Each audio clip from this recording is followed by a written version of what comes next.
Hello and welcome back to the channel. We're back on the Drag and Drive Nova.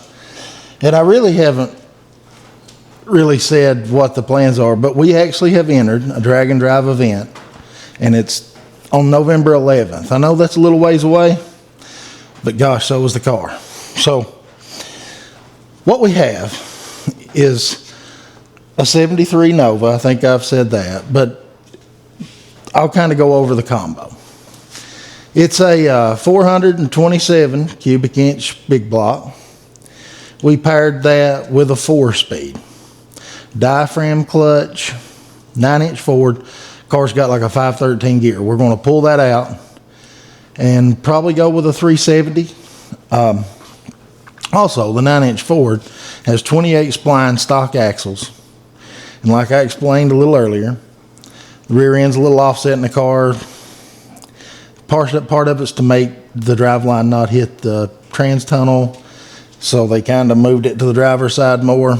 So we're going to actually take that out, scoot the rear end to where the pinion is straight, cut the axles off, cut the axle tubes off, narrow the rear end, make that work. So today we got a set of headers. This thing had little tiny round port headers, and I just really didn't want to go with that. These things got pretty big square ports, and I was afraid that we'd get a leak. So these actually have the square port to match. They're 2 1/8 primary, 3 1/2 collector, so that'll do much better. The problem we're going to run into is, man, it's tight between the big block and the steering box. And not only that, in the same area, we're going to have a Z-bar that's going to have to move back and forth to make the clutch work. So stay with us. Let's try to figure out if we can make all this stuff work together.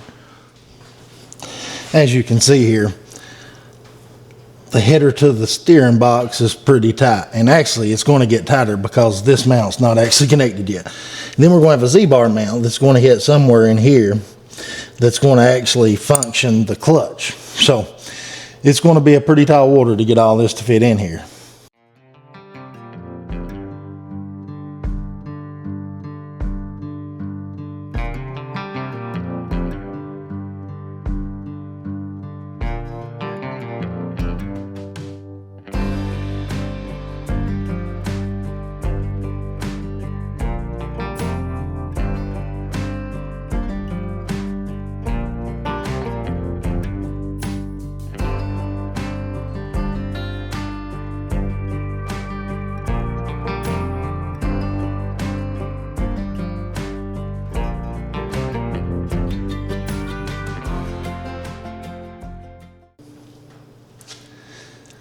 As I'm doing this, I'm thinking to myself, would we want to go ahead and fit this header permanently? Because if it does work, we don't have to jack the motor up out of the motor mount. Or do I piece everything together, and if it don't work, I don't have to fight with that?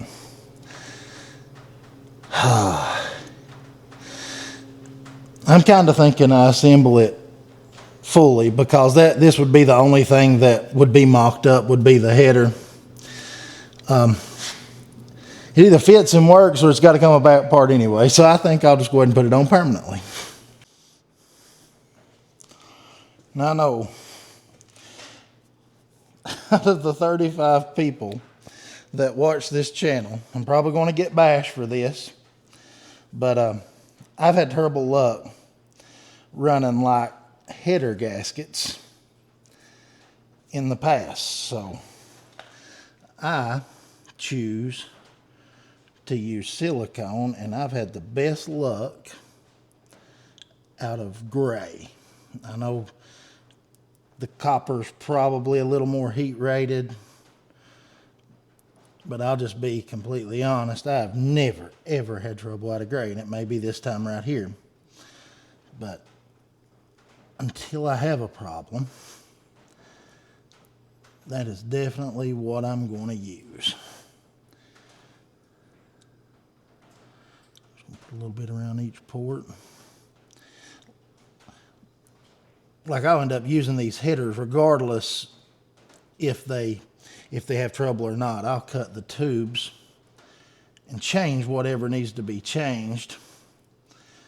So I don't really see what it's going to hurt to go ahead and put them on permanently, and then if I have to make any adjustments, I will. This stuff will come back off as easy as you put it on with a little time. But I really am glad that I decided to put a little bigger header on. I was not looking forward to the little bitty headers.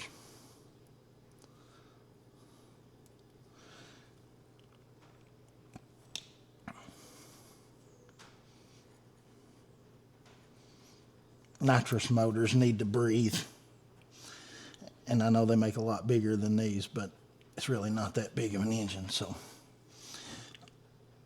And it's like a 10.5 to 1 compression, and you know, nothing super serious, so I think these will be plenty good. Way better than what we had, and that's what we're after.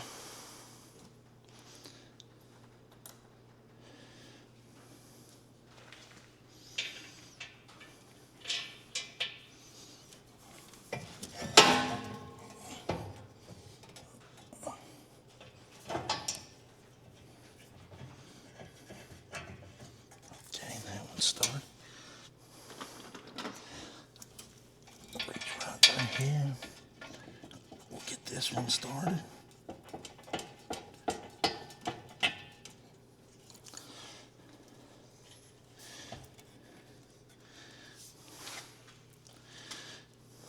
Sadly, I just started those bolts only to remember that Hooker actually sent brand new bolt kit, so we will replace those.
The old massaging the headers took a lot longer than I thought.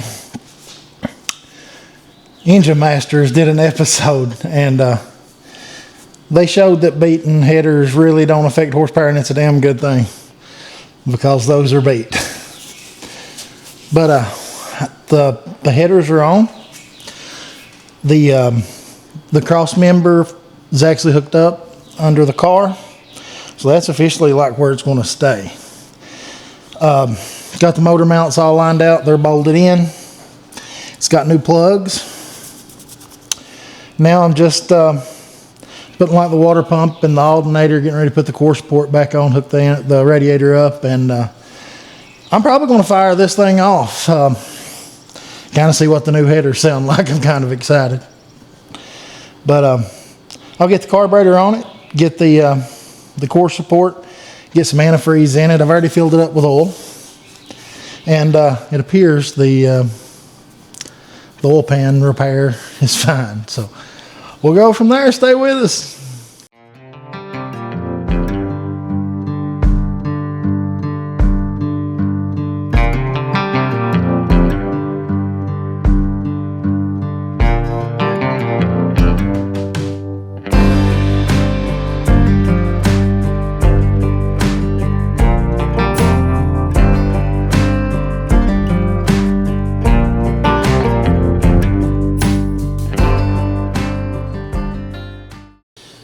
It's been a really long day. I managed to get the radiator support back on. I got the the carburetor on. I got the fans wired up, water pump wired up, full of antifreeze. So I think we're actually ready to fire this thing. So let's see how this goes.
Success. So I didn't manage to get the Z-bar and that kind of thing hooked up. The headers end up being quite the fight, and I just went ahead and got the headers on and got everything so I could at least fire the thing up. And I think I'll tackle the Z-bars next time. But it's about all the time I've got today. Thank you for watching. Come back for the next one.